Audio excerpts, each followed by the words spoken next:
Hello, ഞാൻ Arya R S.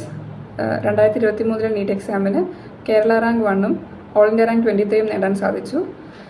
അപ്പോൾ NEET 2024 exam ഇനി വളരെ കുറച്ച് ദിവസങ്ങൾക്കുള്ളിൽ തന്നെ നമ്മൾ അഭിമുഖീകരിക്കാൻ പോവുകയാണല്ലോ. അപ്പോൾ തീർച്ചയായിട്ടും ഒരുപാട് പേര് എക്സാമിനെ കുറിച്ചുള്ള ടെൻഷനും ഒക്കെ ആയിട്ട് ഇപ്പം ഭയങ്കര ടെൻഷൻ അടിച്ചിട്ടും അല്ലെങ്കിൽ എക്സൈറ്റ്മെൻറ്റോട് കൂടി മുക്കിയിരിക്കുന്നവരുണ്ടാവും. അപ്പോൾ ഈ ഒരു വീഡിയോയിലൂടെ ഞാൻ നിങ്ങളോട് പറയാൻ ഉദ്ദേശിക്കുന്നത്, ഈ ലാസ്റ്റ് മൊമെൻറ്റിൽ ഒരിക്കലും നമ്മളങ്ങനെ ഒരു ടെൻഷനൊന്നും അടിച്ച് വെറുതെ നമ്മുടെ ടൈമും ഹെൽത്തും ഒന്നും വേസ്റ്റ് ആക്കേണ്ട കാര്യമില്ല. ഈ കുറഞ്ഞ ദിവസങ്ങൾ കൊണ്ട് മാക്സിമം നമ്മൾ ഇത്രയും നാളും നന്നായിട്ട് ഹാർഡ് വർക്ക് ചെയ്തവരാണ്. അപ്പോൾ അതിൻ്റെ റിസൾട്ട് എന്തായാലും നമുക്ക് May 5th നമുക്ക് ഉറപ്പായിട്ടും നമുക്ക് കിട്ടാനുള്ള റിസൾട്ട് ഉറപ്പായിട്ടും നമുക്ക് കിട്ടും. അപ്പോൾ ആ ഒരു കാര്യത്തിൽ ആർക്കും ഒരു പേടിയും വേണ്ട, ഒരു കൺഫ്യൂഷനും വേണ്ട. നമ്മുടെ ഇത്രയും നാളത്തെ സാക്രിഫൈസിൻ്റെയും അതുപോലെ ഹാർഡ് വർക്കിൻ്റെയും ഒക്കെ റിസൾട്ട് ഉറപ്പായിട്ടും നമുക്ക് കിട്ടുക തന്നെ ചെയ്യും. അപ്പോൾ എല്ലാവരും നല്ല കോൺഫിഡൻ്റ് ആയിട്ടിരിക്കുക. അനാവശ്യമായിട്ടുള്ള ടെൻഷനോ അല്ലെങ്കിൽ പേടിയോ തീർച്ചയായിട്ടും എല്ലാം ഉണ്ടാവും. എക്സാം നടക്കുന്ന സമയത്ത് എക്സൈറ്റ്മെൻറ്റും ടെൻഷനും ഒക്കെ എല്ലാവർക്കും ഉണ്ടാവും. ഈവൻ ഞാനാണെങ്കിൽ പോലും കഴിഞ്ഞ വർഷം ഈ സമയത്തൊക്കെ അത്യാവശ്യം ടെൻഷനൊക്കെ ഉണ്ടായിരുന്നു. അപ്പം ടെൻഷൻ അടിക്കരുതെന്ന് ഞാൻ പറയുന്നതുകൊണ്ട് വലിയ കാര്യമില്ല. പക്ഷേ എന്നാലും ടെൻഷൻ ഒരിക്കലും നമ്മുടെ പഠനത്തിനെ ബാധിക്കാൻ പാടില്ല.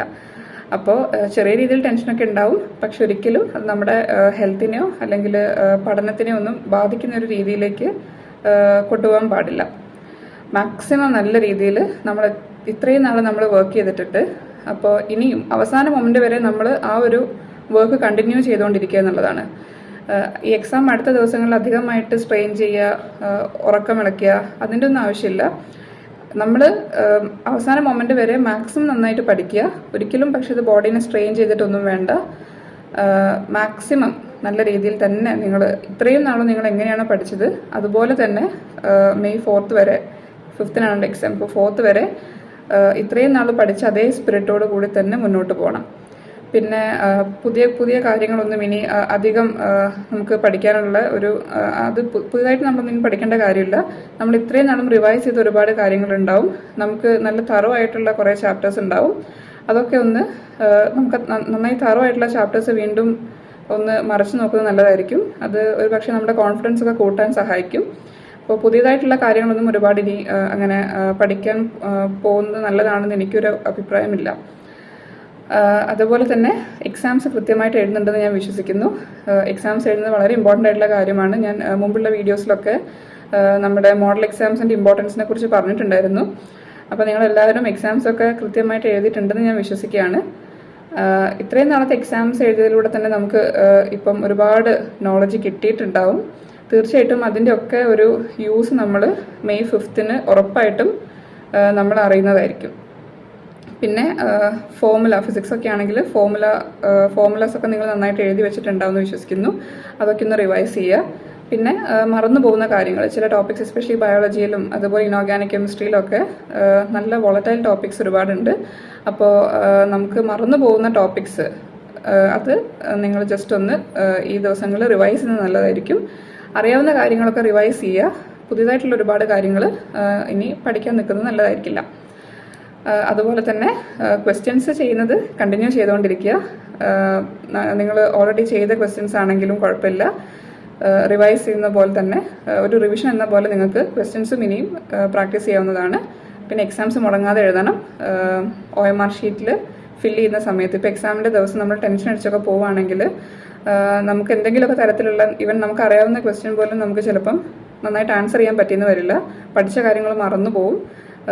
അല്ലെങ്കിൽ OMR ഷീറ്റിൽ നമ്മൾ ആൻസർ മാർക്ക് ചെയ്യുന്ന സമയത്ത് എന്തെങ്കിലും മിസ്റ്റേക്ക് വരും. അങ്ങനെയൊക്കെ ഒരുപാട് ഇതിനു മുമ്പും നമുക്കറിയാം സംഭവിച്ചിട്ടുണ്ട്. അപ്പോൾ ടെൻഷൻ അടിച്ച് വെറുതെ നമുക്ക് കിട്ടാൻ സാധ്യതയുള്ള സ്കോർ കൂടി നമ്മൾ വെറുതെ നഷ്ടപ്പെടുത്തേണ്ട കാര്യമില്ലല്ലോ. അപ്പോൾ എക്സാം ഹാളിൽ മാക്സിമം കൂളായിട്ടിരിക്കുക. ഒന്നും അനാവശ്യമായിട്ട് ചിന്തിക്കേണ്ട കാര്യമില്ല. ഇനി അവസാന മൊമെൻറ്റിൽ എല്ലാം എനിക്കിനി ഒന്നും കിട്ടില്ല, അല്ലെങ്കിൽ ഇനി എന്തായാലും എനിക്കൊന്നും ചെയ്യാനില്ല, അങ്ങനത്തെ ചിന്തകളൊന്നും നിങ്ങൾക്ക് ഇനി ആവശ്യമില്ല. നമ്മൾ നല്ല കോൺഫിഡൻ്റ് ആയിട്ട് തന്നെ മുന്നോട്ട് പോവുക. കിട്ടില്ല എന്നുള്ള ഒരു വിചാരം ഒരിക്കലും വേണ്ട. കിട്ടും തന്നെ വിചാരിച്ച് മുന്നോട്ട് പോവുക. നമ്മൾ ഇത്രയും എത്തിയില്ലേ, നമ്മൾ ഒരു വർഷം ഇപ്പം റിപ്പീറ്റേഴ്സൊക്കെ ആണെങ്കിൽ നിങ്ങൾ ഈ കഴിഞ്ഞ ഒരു വർഷമായിട്ട് നിങ്ങൾക്ക് പറ്റാവുന്ന രീതിയിലൊക്കെ നിങ്ങൾ ഹാർഡ് വർക്ക് ചെയ്തവരാണ്. അപ്പോൾ അങ്ങനെ നന്നായിട്ട് ഹാർഡ് വർക്ക് ചെയ്ത ആളുകളാണെങ്കിൽ ഉറപ്പായിട്ടും നമുക്കതിൻ്റെ റിസൾട്ട് കിട്ടും. അപ്പോൾ കിട്ടുമോ ഇല്ലയോ എന്നുള്ളൊരു സംശയം ഇനി വേണ്ട. ഉറപ്പായിട്ടും കിട്ടുമെന്ന് തന്നെ മാത്രം വിശ്വസിച്ച് മുന്നോട്ട് പോവുക. ലാസ്റ്റ് മൊമെൻറ്റിൽ ടെൻഷൻ ഞാൻ പറഞ്ഞില്ല, ഉറപ്പായിട്ടും ഉണ്ടാവും. പക്ഷെ ഒരിക്കലും അത് നമ്മുടെ ഹെൽത്തിനെയോ പഠനത്തിനെയോ ബാധിക്കുന്ന രീതിയിലേക്ക് എത്താൻ പാടില്ല.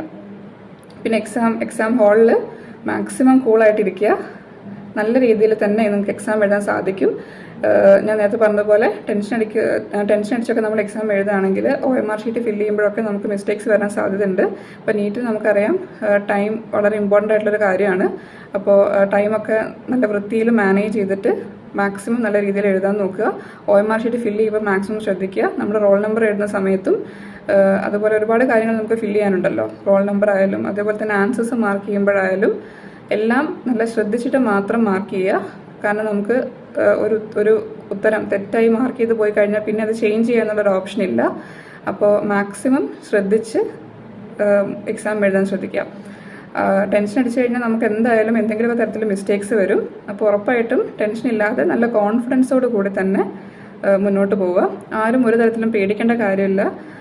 അവസാന മൊമെൻറ്റിൽ നമ്മൾ വെറുതെ ടെൻഷൻ അടിച്ചിട്ട് ഇത്രയും നാളത്തെ നമ്മുടെ ആ ഒരു ഹാർഡ് വർക്കിൻ്റെയും സാക്രിഫൈസിൻ്റെയും ഒക്കെ റിസൾട്ട് നമുക്ക് കിട്ടാതായി പോകും ടെൻഷൻ അടിച്ചാൽ. അപ്പോൾ ടെൻഷൻ ഒന്നും ഇല്ലാതെ നല്ല കൂളായി നല്ല കോൺഫിഡൻസോട് കൂടി നന്നായി പ്രാർത്ഥിച്ച് എക്സാം എഴുതാൻ പോവുക. ആർക്കും ഒരു ടെൻഷനും വേണ്ട. നീറ്റ് എക്സാം എന്ന് പറയുന്നത് ഒരിക്കലും നമ്മുടെ ഒരു ശത്രുവൊന്നുമല്ല. ഇപ്പോൾ നിങ്ങൾ എക്സാംസ് ബ്രില്യൻ്റിൽ നിങ്ങൾ എഴുതിക്കൊണ്ടിരിക്കുന്നുണ്ടാവും. അപ്പോൾ ഓരോ ദിവസവും എക്സാം കഴിഞ്ഞ് വന്ന് തെറ്റിപ്പോയത് ഏതാണെന്ന് വ്യക്തമായിട്ട് നോക്കുക. അതിൻ്റെ ആൻസേഴ്സൊക്കെ തെറ്റിപ്പോയ ആൻസേഴ്സ് അന്ന് തന്നെ ചെയ്ത് പഠിക്കുക. എന്തുകൊണ്ടാണ് തെറ്റിപ്പോയത് നോക്കുക. കൺസെപ്ച്വൽ ക്ലാരിറ്റി ഇനിയും വരുത്താനുണ്ടെങ്കിൽ നിങ്ങൾക്ക് എപ്പം വേണമെങ്കിലും നമ്മുടെ പ്രൊഫസേഴ്സിനെ അപ്രോച്ച് ചെയ്യാം. അപ്പോൾ ഓരോ ദിവസം എക്സാം എഴുതി കഴിയുമ്പോൾ മാർക്ക് കണ്ട് തളരല്ല വേണ്ടത്. പകരം ഇനിയും 2 ദിവസമാണെങ്കിൽ 2 ദിവസം അതും നമുക്ക് ധാരാളമാണ്. നമുക്ക് നമ്മുടെ മിസ്റ്റേക്സ് ഒക്കെ കറക്റ്റ് ചെയ്യാനുള്ള സമയം ഉണ്ടെന്ന് തന്നെ വിശ്വസിച്ചിട്ട് മുന്നോട്ട് പോവാം. മറന്നുപോയ ടോപ്പിക്സ് ഏതാണെന്നൊക്കെ നമുക്ക് എക്സാംസ് എഴുതുമ്പോൾ മാത്രമേ നമുക്ക് മനസ്സിലാവുള്ളൂ. നമുക്ക് ഏതൊക്കെ ടോപ്പിക്സിന് കുറച്ചും കൂടി സ്ട്രെസ് ചെയ്ത് പഠിക്കാനുണ്ടെന്നോ അല്ലെങ്കിൽ ഏതൊക്കെ ടോപ്പിക്സാണ് നമ്മളോട് മറന്നുപോയത് മുതലായ കാര്യങ്ങളൊക്കെ നമുക്ക് അറിയാൻ സാധിക്കണമെങ്കിൽ നമ്മൾ എക്സാംസ് അറ്റൻഡ് ചെയ്യണം. അപ്പോൾ ഓരോ ദിവസം എക്സാം എഴുതി കഴിയുമ്പോൾ നമുക്കൊരു ഐഡിയ കിട്ടും. ഏകദേശം ഈ ഒരു ടോപ്പിക്ക് ഞാൻ മറന്നു പോയിട്ടുണ്ട്, അല്ലെങ്കിൽ ഈ ഒരു ടോപ്പിക്ക് എനിക്ക് ഒന്നുകൂടി റിവൈസ് ചെയ്യേണ്ടതായിട്ടുണ്ട് എന്നുള്ളതൊക്കെ നമുക്ക് മനസ്സിലാവും. അപ്പോൾ അതനുസരിച്ച് ടോപ്പിക്സ് നിങ്ങൾക്ക് റിവൈസ് ചെയ്യാവുന്നതാണ്. ടെൻഷൻ അടിച്ചുകൊണ്ട് ടോപ്പിക്സ് ഒന്നും വായിക്കരുത്. കാരണം ടെൻഷൻ അടിച്ചാൽ ഉറപ്പായിട്ട് നമ്മളോട് മറന്നു പോകും. നമ്മുടെ മാക്സിമം നമുക്കൊരിക്കലും എക്സാം പേപ്പറിൽ നമുക്ക് പ്രസൻറ്റ് ചെയ്യാൻ പറ്റില്ല. അപ്പോൾ മാക്സിമം കോൺഫിഡൻ്റ് ആയിട്ട് തന്നെ ഇരിക്കുക.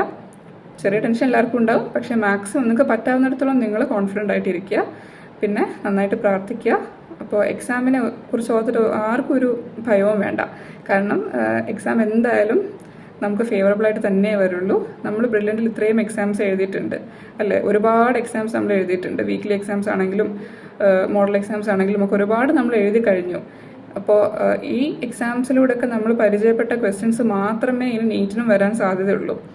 നമ്മൾ നമ്മുടെ ബ്രില്യൻ്റിലെ മെറ്റീരിയൽസിലോ അല്ലെങ്കിൽ ഏതെങ്കിലും ഒരു എക്സാം ക്വസ്റ്റ്യൻ പേപ്പറിലോ ഒക്കെ കണ്ട ക്വസ്റ്റ്യൻസ് മാത്രമാണ് നമുക്ക് നീറ്റ് എക്സാമിന് വരാൻ പോകുന്നത്. അതല്ലാതെ നമ്മൾ കാണാത്തൊരു ക്വസ്റ്റ്യൻ പോലും വരില്ല എന്ന് നിങ്ങൾ ഉറച്ച് വിശ്വസിക്കുക. നല്ല കോൺഫിഡൻസോടെ കൂടി തന്നെ മുന്നോട്ട് പോവുക. അപ്പോൾ എല്ലാവർക്കും നിങ്ങൾ ആഗ്രഹിച്ച ഒരു സ്കോറും റാങ്കും ഒക്കെ നേടാൻ സാധിക്കട്ടെ എന്ന് ഞാൻ പ്രാർത്ഥിക്കുകയാണ്. അപ്പോൾ wishing you all the very best. എല്ലാവരും നന്നായിട്ട് എക്സാം എഴുതുക. നിങ്ങൾക്ക് ആഗ്രഹിച്ചതുപോലെ തന്നെ എല്ലാം നേടാൻ സാധിക്കട്ടെ എന്ന് പ്രാർത്ഥിക്കുന്നു.